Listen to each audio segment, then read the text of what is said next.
Assalamualaikum warahmatullahi wabarakatuh. Alhamdulillah para mitra sadaya, urang tiasa patepang dangu deui.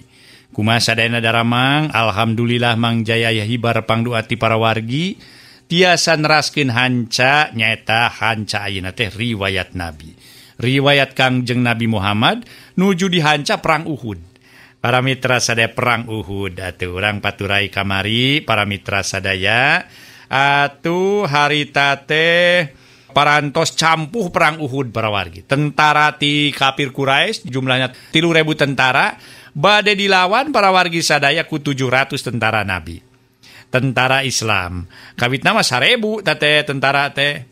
Namungnya kitu para wargi sadaya eta atuh Abdullah bin Ubay anu urang Yahudi teh para wargi ngawitanana rek ngabantu namung eta teh bahaya kumargi Nabi parantos uninga eta teh bade menikam ti belakang nu mawi ditolak tak kumargi ditolak eta Abdullah bin Ubay para wargi sadaya ngarayu tentara anu bade ka medan perang nu jumlahna 1.000 malih aya nu karayu para wargi anu 300 jalmi. Nah eta jalmi kaum munafik teh para mitra namina. Mangga urang teraskeun ieu hanca carios atuh para wargi mangga etang-etang kangge perbenaran urang para wargi. Urang priyogi uninga engke bapak-bapak ibu-ibu ziarah ka tanah suci teras atuh ziarah ka Jabal Uhud. Tah cariosna teh ieu para wargi sadaya nu disebat perang Uhud teh ya.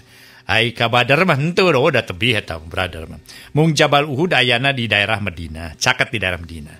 Mangga urang teraskeun para wargi. Para mitra anu mulia, atuh harita para wargi sadaya aya musuh anu harita naik onta, harita ge para mitra sadaya terus nangtang nyata ka pasukan Islam teh para wargi malah mah atuh harita ge langsung disambut ku Jubair seperti cenah laksana harimau. Ke punggung untanya musuh tadi dibantingkan ke tanah lalu dibedah dadanya oleh Jubair dengan pisau. Abu Dujana setelah meminjam pedang Nabi lalu menyerbu ke tengah-tengah musuh yang banyak itu. Pertempuran hebat berkecamuk berkobar dengan dahsyatnya. Arta, pemegang panji-panji musuh segera rubuh oleh Hamzah. Sibak yang menggantikan Arta segera berhadapan dengan Zubair. Setelah Sibak tewas menyusul Jubair bin Mat'am menghadapi Hamzah untuk membalas dendam karena Hamzah telah dapat menewaskan pamannya di medan perang Badar. Jubair takut berhadapan dengan Hamzah, hanya diperintahkan hambanya, Al-Wahya, yaitu bangsa Habsyi, dengan perjanjian apabila budak ini dapat menewaskan Hamzah, dia akan dimerdekakan. Dengan menyelundup di balik belukar dari belakang Hamzah, dengan mempergunakan sebuah tombak, Hamzah dapat ditikamnya sehingga syahid di saat itu juga. Janten para mitra sadaya, Hamzah para wargi sadaya anu memang tiwas di Jabal Uhud ya.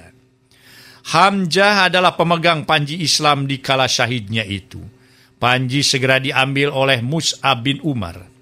Ia pun tewas di hadapan Nabi sendiri. Ali tampil menggantikannya. Bagai kilat Ali dapat menetak leher musuhnya yang memegang panji-panji itu. Pergolakan hebat berkisar di sekitar panji musuh yang sudah rebah ke tanah. Seberpuluh-puluh musuh tewas di sekitar panji-panji itu. Bersama-sama dengan panjinya barisan musuh mulai kocar-kacir. Melihat musuh lari tunggang langgang tentara yang 50 orang yang diserahi tugas menjaga celah bukit, lupa kepada kewajiban mereka. Mereka mengejar musuh yang lari meninggalkan tempat pertahanan mereka. Mereka mengharapkan harta rampasan yang banyak, harta gonima, kepunyaan musuh yang lari itu. Dengan suara yang keras dan serak, Ibnu Jubair menyuruh mereka kembali. Tapi tak diacuhkan sama sekali para wargi sadaya. Melihat tempat pertahanan yang strategis itu telah kosong, tentara musuh yang lari dengan dipimpin oleh Khalid bin Walid segera mengarah ke tempat pertahanan yang kosong itu. Dengan melalui celah bukit itu mereka menyerang tentara Islam dari belakang. Ibnu Jubir yang tengah bertahan seorang diri di situ tewas diinjak oleh kuda kendaraan Walid. Panji-panji Quraisy yang sudah rubuh itu berkibar kembali, dipegang oleh seorang perempuan Mekah yang bernama Umaroh binti Al-Qamah. Tentara Islam menjadi kacau balau. Sebagian telah lari pulang ke Madinah. Utsman bin Affan terbawa juga. Para sahabat bergelimpangan ke bumi. Anak panah dan batu tak putus-putusnya menghujani tentara Islam yang berkumpul di sekitar Nabi. Tiba-tiba Nabi dilanggar oleh batu sehingga luka parah dan patah giginya. Baju besi kena batu dan pecahannya menembus sepipi Nabi. Abu Utsman mencabut besi itu dari daging pipi Nabi sehingga giginya patah pula. Nabi terjatuh ke lubang yang agak dalam sehingga hilang dari pandangan orang banyak. Pasukan Quraisy lalu berteriak mengatakan bahwa Muhammad sudah tewas. Ali dan Tolha segera menolong dan mengeluarkan Nabi dari lubang itu. Umar, Abu Bakar, dan Ali pun serentak menyerbu ke tengah-tengah musuh, seperti singa yang lapar layaknya. Maka tinggallah Nabi dilindungi oleh Abu Dejanah dan Abu Tolha saja. Atu badan Abu Dejanah penuh dengan luka untuk menghambat segala serangan yang ditujukan kepada Nabi. Dia menjadi tameng. Eta Abu Dejanah jadi tameng na Nabi para mitra ngahalangan serangan-serangan. Unga tumbak krek nyerang ka Nabi, kumanehna para mitra di angsonan kudadana sorangan. Kitu di antawisna. Malah ma para mitra sadaya, Abu Dejanah penuh luka untuk menghambat segala serangan yang ditujukan kepada Nabi. Sehingga luka-lukanya, karena letihnya dia pun wafatlah. Seorang perempuan Ansor melihat Nabi tinggal seorang diri, lalu menyerbu ke muka menikam setiap musuh yang menuju ke arah Nabi. Sehingga perempuan itu juga tewaslah pula. Perempuan itu namanya Ummu Umaroh. Ngaso heula para wargi anu mulia, ngaso heula, ngaso.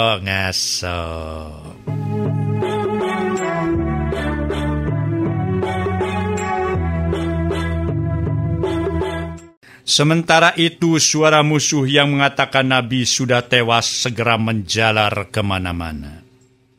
Di medan pertempuran terdengar di mana-mana berita Nabi sudah tewas. Mendengar itu Umar dan Abu Bakar bukan main terperanjatnya, sehingga semangat pertempurannya menjadi berkurang. Melihat itu Anas bin Nadir berkata kepada mereka, "Kenapa kamu kecewa? Kalau betul Nabi sudah wafat, apakah gunanya hidup ini bagi kita?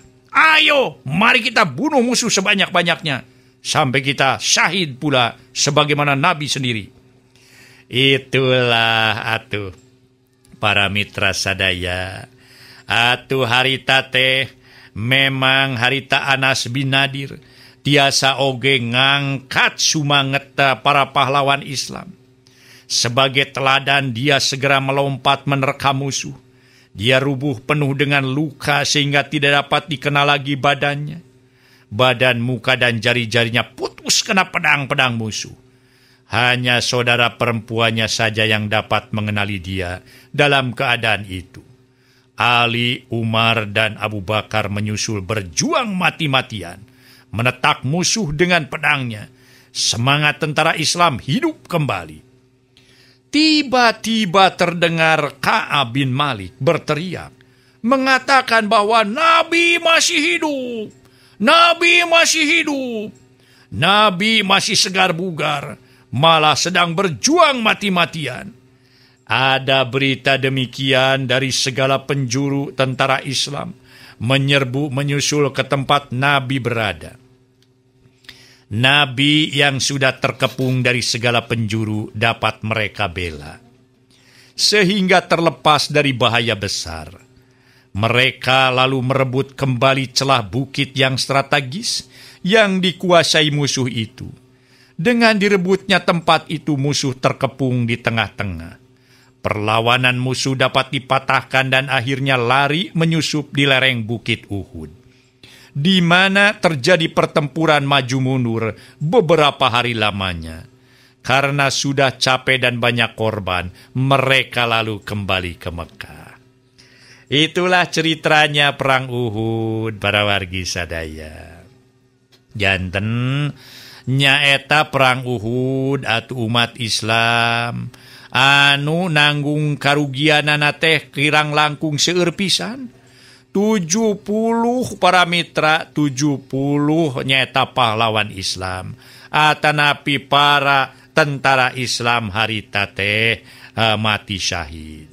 Sedangkan di pihak musuh mangan 25 para mitra anu dugi ka tiwas teh. Memang mahal hargana strategi anu para mitra sadaya hartos nama ngalangar parentah Nabi. Strategi Nabi nu parantos ditangtoskeun teh nyaeta para mitra dilanggar.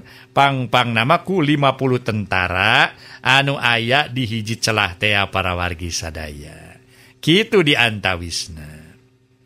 Kerugian besar menimbulkan keinsapan yang lebih dalam pada tentara Islam.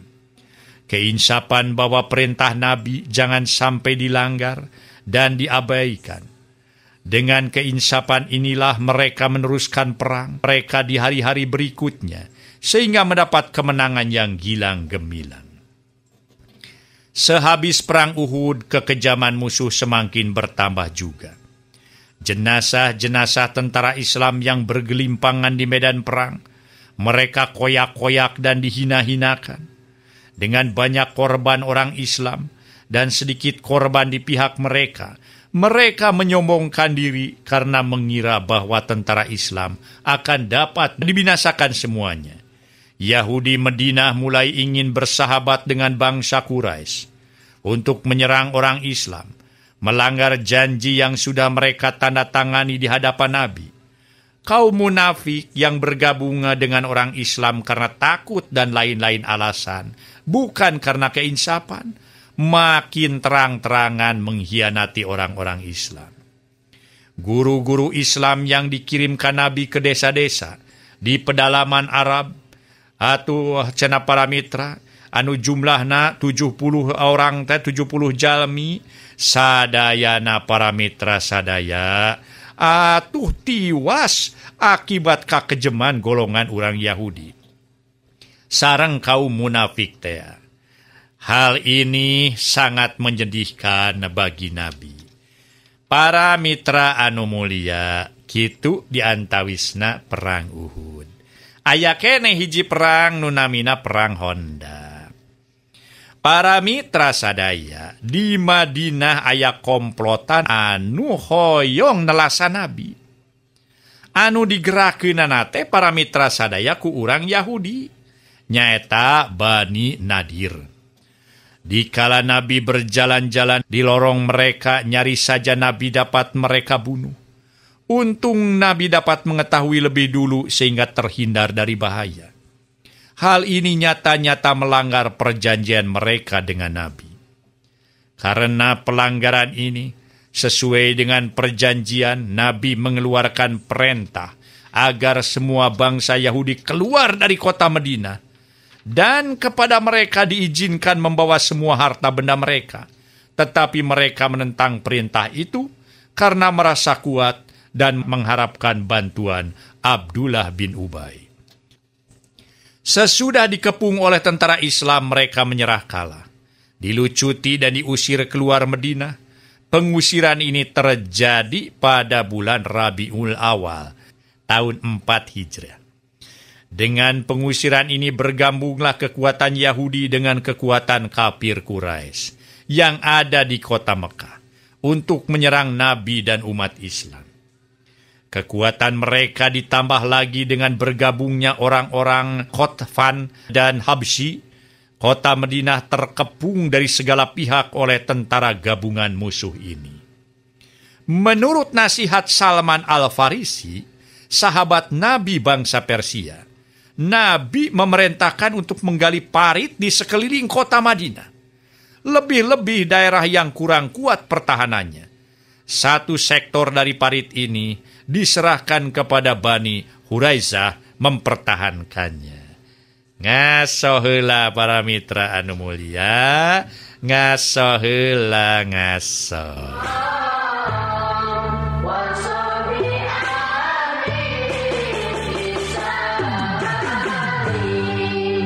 Para mitra anu mulia, sedengkeun di luareun nyaeta parit pertahanan.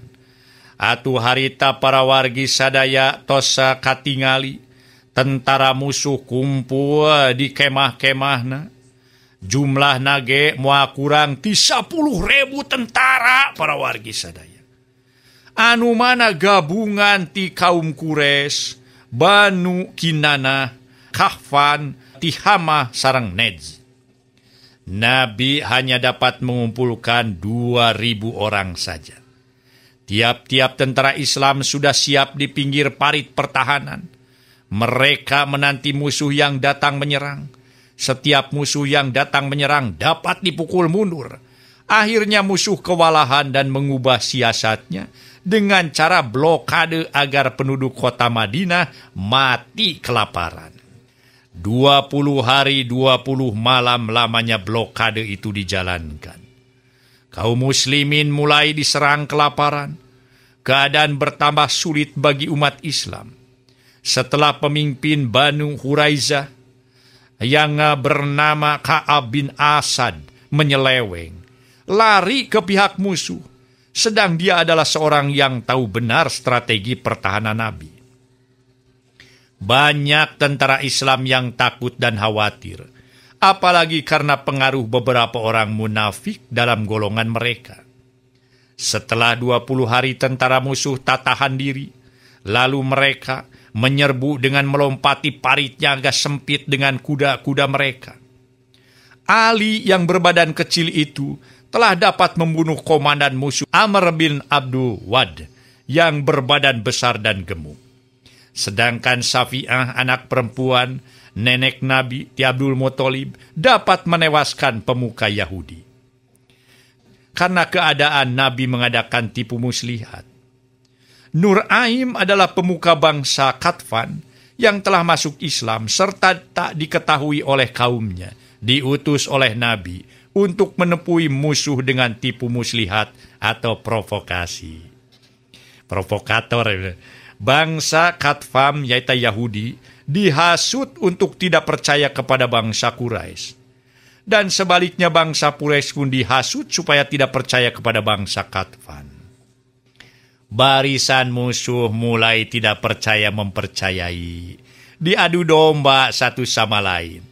Dikala itu turunlah angin keras, menyebabkan musuh kalang kabut takut kepada kawan sendiri.